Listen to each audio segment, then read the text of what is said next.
Hi guys, welcome to study Adda, a family of learning with fun. तो आज मैं आपके लिए लेके आया हूँ class number 2 of history.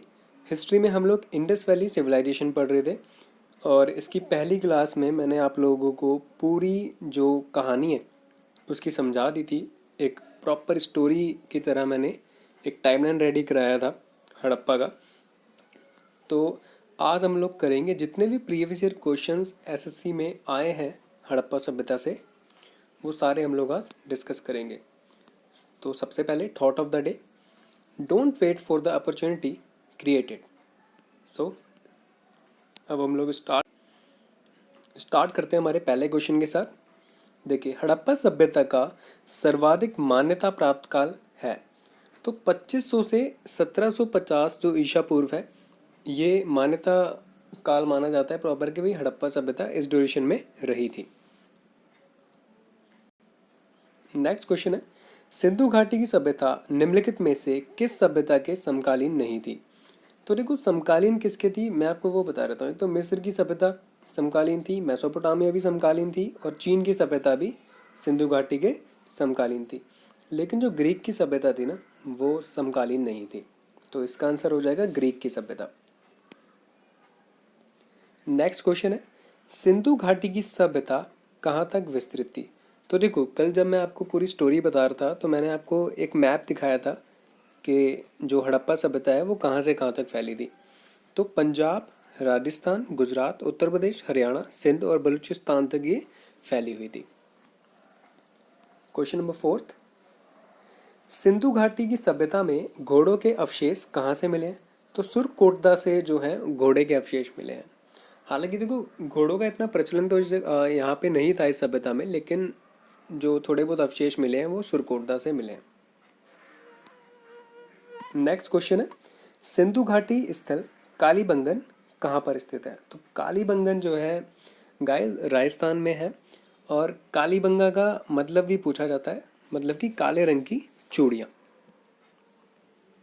Question number 6, निम्नलिखित में से किस पदार्थ का उपयोग हड़प्पा काल की मुद्राओं के निर्माण में मुख्य रूप से किया जाता था।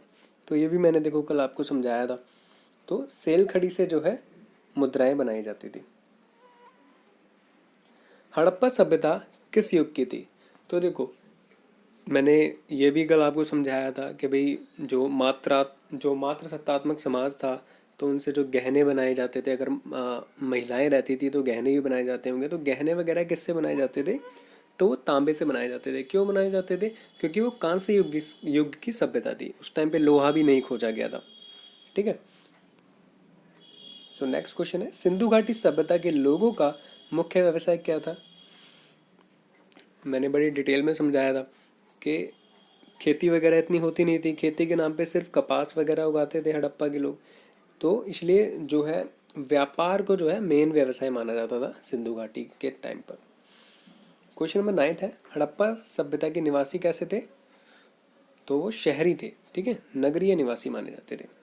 एक प्रॉपर वे में वो लोग हमारी तरह ही बिल्कुल जी रहे थे। क्वेश्चन नंबर 10, सिंधु सभ्यता के घर किससे बनाए जाते थे। तो ईंटों से बनाए जाते थे। नेक्स्ट क्वेश्चन है, हड़प्पा वासी किस वस्तु के उत्पादन में सर्वप्रथम थे। तो अगर आपने मेरी कल की क्लास ढंग से देखी हो तो आई थिंक इसमें तो आपको कोई प्रॉब्लम ही नहीं होनी चाहिए। तो सबसे ज़्यादा वो कपास का उत्पादन करते थे। क्वेश्चन नंबर 12, निम्नलिखित विद्वानों में से हड़प्पा सभ्यता का सर्वप्रथम खोजकर्ता कौन था। तो दयाराम साहनी को हड़प्पा सभ्यता का खोजकर्ता माना जाता है। 13 है, सिंधु सभ्यता का पत्तन नगर बोले तो बंदरगाह। तो बंदरगाह जो है लोथल को माना जाता है और लोथल कहाँ पर है, गुजरात में। और गुजरात के ही पास जो है समुद्र है, तो ऑब्वियस सी बात है बंदरगाह कहाँ होगा, जहाँ पे समुद्र होगा। और समुद्र कहाँ है, गुजरात में। और गुजरात में क्या है, लोथल।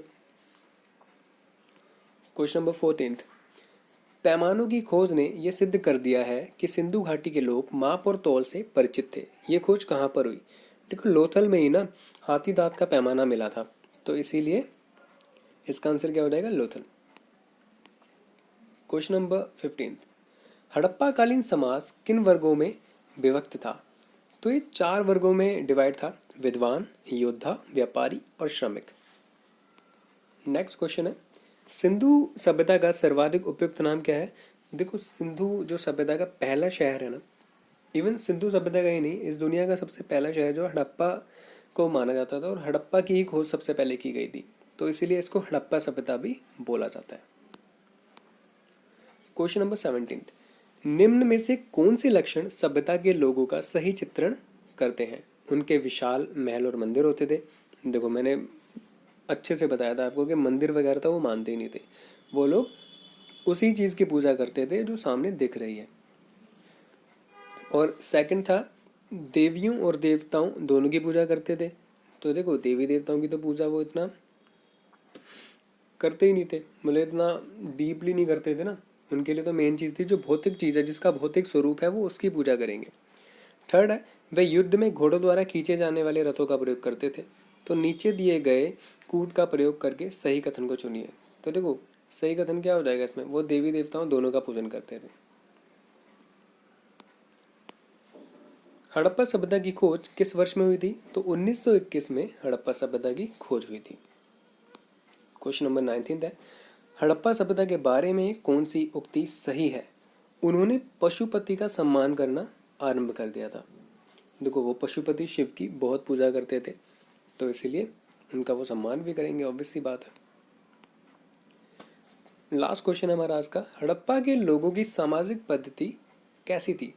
तो देखो, बहुत ही ना लिबरल लोग थे, बहुत ही समतावादी लोग थे, कोई ऊंच नीच नहीं थी। तो उचित समतावादी जो है पद्धति पर वो लोग अपना शासन चला रहे थे और जी रहे थे। तो आज की क्लास में सिर्फ इतना ही। अब इस क्लास का मैं नेक्स्ट पार्ट लेके आऊँगा, उसके अंदर भी हम लोग प्रीवियस ईयर क्वेश्चन ही डिस्कस करेंगे। तब तक आप लोग जो मैंने पहली क्लास में स्टोरी इसकी समझाई है वो आप अच्छे से देखें, और जो 20 क्वेश्चन है इनको अच्छे से बार बार रिवाइज करें। मिलते हैं नेक्स्ट क्लास में। टिल देन, रब रखा।